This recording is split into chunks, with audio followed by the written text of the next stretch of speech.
He's back to pass. Pressure coming. He's going to get hit in the end zone. That's going to be a safety. It's now time for Gridiron State of the Union. Another touchdown, Porter Ridge, and they've gone up. The score is 23-17. Presented by DMR Reconstruction, North Carolina's leader in quality insurance restoration services. With crews on standby 24 hours a day, 7 days a week.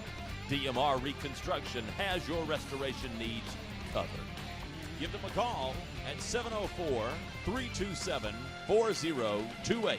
He's going to hand it off to Byram. Byram on the right-hand side. He's going to be into the end zone. Touchdown, Monroe. Gridiron State of the Union is your insider's look each week into Union County High School football.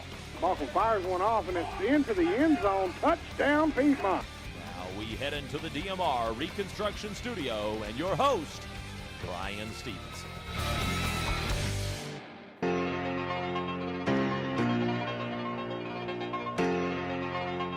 Then there were two. As we enter week 4 of the high school football season, only Weddington and Monroe remain undefeated among Union County teams. Those two will meet in a huge non-conference matchup on Friday night. Hello everyone and welcome to Gridiron State of the Union. I'm your host Brian Stevenson. In addition to those two teams winning, last week Parkwood had the biggest win of the week, defeating Piedmont. Central Academy shut out Union Academy. Monroe beat Cuthbertson. Weddington with the big win over A.L. Brown. Rocky River, though, topped Sun Valley. Providence won big over Porter Ridge. Central Pageland won the Battle of the Border over Forest Hills. And Audrey Kell beat Marvin Ridge. Now that we have you up to date on last week, let's take a look at this week's matchup in our trip around Union. And we start off with our WIXC Game of the Week and Sideline Mike. The WIXC Game of the Week features the Battle of the Unbeatens as Weddington travels to Monroe on Friday night. Last week, Weddington had a huge home win against A.L. Brown. Sophomore quarterback David Bea is coming into his own. He led the offense with ease against the Wonders, and the defense also looked strong, creating multiple turnovers and shutting down the Wonders offense. They will need that tough defense if they want to win Friday night. Their opponent, Monroe, has averaged 41 points per game so far this season. The Redhawks had their toughest test last week in a 35-21 win over Cuthbertson. Quarterback Zeph Wall threw for 221 yards and 2 touchdowns in the win. Tune in to the Battle of Weddington and Monroe Friday night here on WIXC. Kickoff is slated for 7:30, and now to Game 2 of our doubleheader and Reed Alexander. 2 of our WIXC doubleheader features the Piedmont Panthers traveling to Marshville to take on the Forest Hills Yellow Jackets. The Panthers are coming off a stunning 49-47 defeat at Parkwood last week. Cameron Tripp threw for 4 touchdowns and ran for another, but the defense could not stop the Rebel offense. Their opponent this week, Forest Hills, is coming off a loss of their own to Central Pageland last week, 20-6. Quarterbacks Zacchaeus Rory and the offense will need a better performance if they want to keep up with the high-powered offense of Piedmont. Tune in to see how this one plays out as game number 2 of our WIXC doubleheader immediately following the Weddington and Monroe matchup. Now let's go to Chris Rogers. The air attack of Cuthbertson hits the road this week to take on Audrey Kell. Last week the Cavaliers dropped their second straight to the Monroe Redhawks. Quarterback Austin Kendall continues to play well though. He is just shy of 1,000 yards passing and only 3 weeks into the season. He has thrown 9 touchdowns, 5 interceptions. The Knights come into Friday's game with a 2-1 record. Next up, the Porter Ridge Pirates. The Pirates are still searching for the first win of the season after managing a safety at Providence last week. This last time the Porter Ridge lost their first 3 games of the year was in the school's first season. That was back in 2005. This week is another tough test as they host South Meck. The Sabres have won 2 straight. That's the report on Porter Ridge. Now let's go to Ken Ogden. Marvin Ridge goes for win number 1 in the Brad Hoover era tonight when they host Carolina Pride. The Mavericks looked better last week, but fell to Audrey Kell 21-15. The team had 178 yards in the air and 129 yards on the ground. 6 Mavericks ran the ball in the game, all getting multiple carries. Their opponent this week, Carolina Pride, comes into the contest at a 3-0 mark. They're averaging over 40 points per game. Next up, the Parkwood Rebels, who take on Jordan Matthews. This is a game that has been moved to Thursday night due to threatening weather on Friday. The fan base in Roughage is riding high after a big 49-47 win over the Piedmont Panthers last week. Josh Coble had 255 yards passing.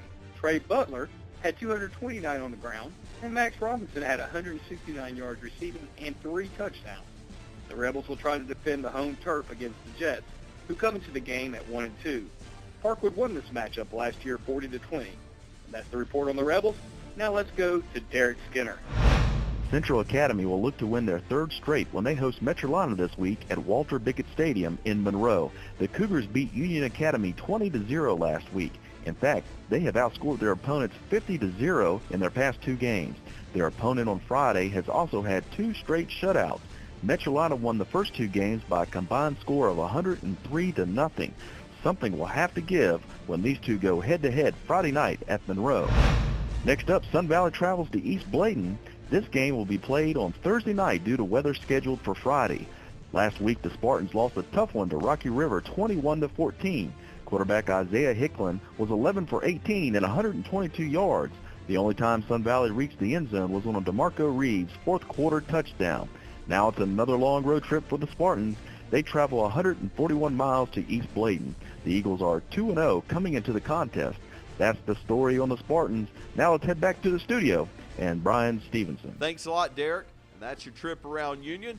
Now we have our first time out, but when we come back, I'll talk to Shane Green and this week's Roundtable. You're listening to Gridiron State of the Union. Thank you for tuning in and listening to the Gridiron State of the Union, brought to you exclusively by DMR Reconstruction. Fire, water, wind, or mold damage, they are your go-to source. And if you're thinking about remodeling, from the tip top of the roof to the bottom of the foundation, they can handle it for you. Windows, doors, paint, floors, vinyl siding, they do it all at DMR Reconstruction. Stop by and visit their showroom on Highway 74 in Marshville, North Carolina. You'll be glad you did. 704-327-4028, 327-4028, and they hope you're enjoying the Gridiron State of the Union, brought to you by DMR Reconstruction.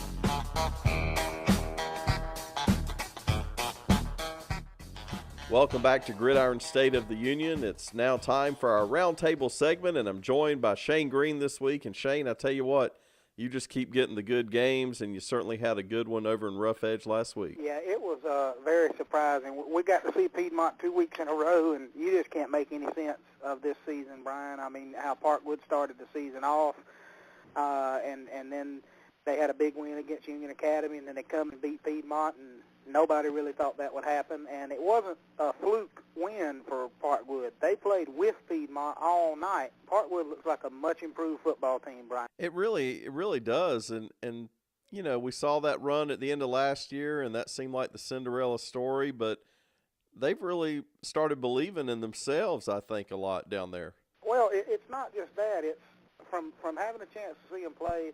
They're well-rounded.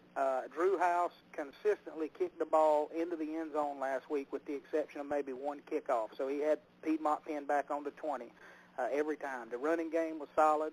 The passing game was good. Defensively, they looked good. Special teams was good. It's just, as a coach, you got to love to have a well-rounded football team, and that's what I think Parkwood has. I don't think they're really stellar at anything, but they're good at everything. Yeah, that's well put. And on the other hand, Piedmont goes from one of the biggest wins in their program's history to a pretty disappointing defeat. What's their takeaway as they go down to Forest Hills in a game that Reed and I will be doing this week? Well, I don't know what you read into it, Brian. I mean, Piedmont's a good football team. It's obvious that Ron Massey knows what he's doing. They won that Porter Ridge game because Porter Ridge got out-coached, plain and simple. That was a byproduct of Massey's, 30 years experience. But Piedmont's a good football team, and they'll be okay. I would imagine from Coach Massey's standpoint, you get all this out of the way now before conference play starts. And, yeah, you probably shouldn't have dropped the game to Parkwood, but you did.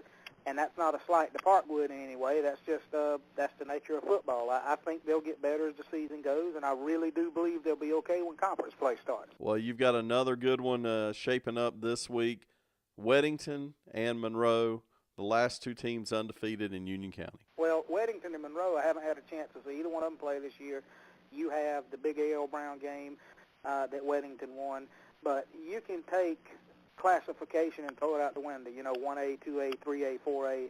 This is going to be a good football game. It doesn't matter that it's a big school playing a small school. This may very well be the best game of the year, including the playoffs, and I mean that. No doubt. I think it will be, and like we said, that is our game of the week. And, of course, you can listen to Sideline Mike and Shane right on 1190 live WIXC Friday night, and it's going to be a great one, and we will certainly look forward to seeing who comes out on top in that one.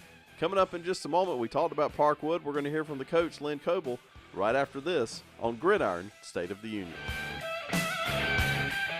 This quick break in the action is brought to you by DMR Reconstruction, the exclusive sponsor of the Gridiron State of the Union. One of these days, you're going to want to do home improvement. New windows, new doors. Maybe you got hardwood floors you want to refinish, or you need new carpet or flooring. DMR Reconstruction is your go-to source. They also specialize in fire, water, wind, and mold damage restoration. They'll even help you deal with the insurance companies. Visit the showroom in Marshville, North Carolina, or give them a call at 704-327-4028, 24/7 for emergencies, 327-4028. Let them know you heard about them here on Wixie. And now back to more of the Gridiron State of the Union, brought to you by DMR Reconstruction.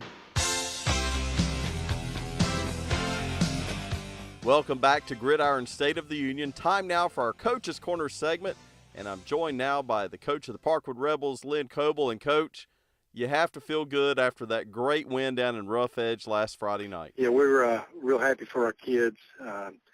Both teams fought long and hard in a great battle, and we're just really proud of our kids because they never quit, never gave up, and felt really good picking up the victory. So a shutout 2 weeks ago, and then not exactly a defensive battle last week. Assess where your team is after last week's win. Well, we played a very good football team last week, and we know we've got some things we really need to work on, both offensively and defensively.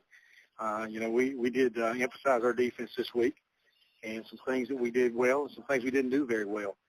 We feel like we saw our kids for the first time really start to gel as a team. We knew we had some talent. We knew we had some kids that played hard, but we saw them for the first time really come together last Friday night. Let's talk about that, because your team, obviously that was I guess they had more guys on the other side of the ball than maybe Union Academy did the week before. As you get ready for the games that really count, those games and drawing back on that will be really important, won't they? Well, we like to play, a good schedule. We played Cupperson first week, and we played Piedmont last week, and we feel like those are very quality teams. And like you say, that's getting us ready for the conference schedule. We had a heck of a battle at Piedmont a year ago. They came out one touchdown winner. We were glad to turn around this year, but we really feel like those teams prepare us for what's to come. Talking about what's to come, another conference matchup being moved to Thursday night, and talk about Jordan Matthews, and again, third week in a row, it's got to feel good to play that one in Rough Edge. Yeah, we're happy to be at home. We made that trip last year, and we're able to come away with a victory. We're hoping that we can hold up on our own turf here. They're a talented team. They've got some kids that do some special things, and we're hoping that our plan this week is the right plan, and we can find a way to win. What will be the key to a victory for the Rebels in this week's game? Well, I think based on offense, we've got to do the things that we do well and take care of the football. As long as we take care of the football, we feel like we can have some success there. And defensively, they run a lot of jet and throw the ball around. We feel like we've got to take advantage of our kids on the perimeter that have been playing so well for us. Thanks to Coach Lynn Coble for being our Coach's Corner guest this week. It's now time for the UCPreps.com UC Top 3. Coming in at number 3, the Parkwood Rebels enter the poll. At number 2, the Monroe Redhawks. And keeping that top spot, the Weddington Warriors. Be sure to check out UCPreps.com each week for the best in high school football here in Union County. Time for Extra Points. In my Extra Points tonight, the Monroe Redhawks and Weddington Warriors will face off this week in a battle of unbeatens. Both teams made deep runs in the playoffs last year and picked up right where they left off. This is a non-conference game, but the game will give bragging rights as the top team in the county, at least for now. No matter who wins, though, This will be a celebration of two outstanding football teams who are well coached and have players who play hard. If you don't have plans on Friday night, Red Hawk Stadium is the place to be. And with that, we are all out of time. Special thanks to our sponsor, DMR Reconstruction, and thank you, our listeners, who tune in each week. We have examined the state of our union, and I can report it is good. Good night, everybody.